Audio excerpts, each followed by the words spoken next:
ব্যবস্থার মধ্যে এক দল গিয়েছে, আরেক দল এখানে চেপে বসার আর সুযোগ খুঁজছে।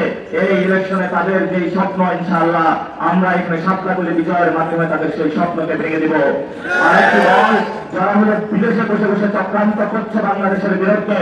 ভারত আমাদের পানি বেষ্টিত করে বিভিন্ন জায়গায় নদীগুলো তারা শুকিয়ে দিয়েছে, সীমান্তে তারা মানুষ আমাদের অসম বাণিজ্য তারা আমাদের উপরে চাপিয়ে দিচ্ছে। সীমান্তে কোনো বাংলাদেশি ভাইকে তারা দেখলেই রাতের আধারে আর দিন হোক গুলি করছে। পৃথিবীতে কোনো সভ্য রাষ্ট্রের এটা ইতিহাস হতে পারে না যে অসভ্য কাজের মধ্য দিয়ে বাংলাদেশ প্রতিনিয়ত গত 50 বছর গিয়েছে একটি কারণে, কারণ একটি সংগঠন বাংলাদেশে ছিল, সেটা ছিল বাংলাদেশ আওয়ামী লীগ। যে আওয়ামী লীগের কারণে শুধু ভারত আমাদের উপরে অসংখ্য ভাইদের, অসংখ্য আলেম ওলামাকে, অসংখ্য ভাইকে রাস্তা টিকিয়ে আমাদের মৃত্যুল্লাস করেছিল।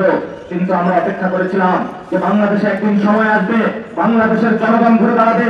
আর সেই জনগণের ঘুরে দাঁড়ানোটা 2024-এর 5 তারিখে আবাদিলের পাখির ভয় তারা বাংলাদেশের প্রত্যেকটা জনগণের ছড়িয়ে পড়ে শেখ হাসিনাকে বাংলাদেশ ছাড়া করেছিল।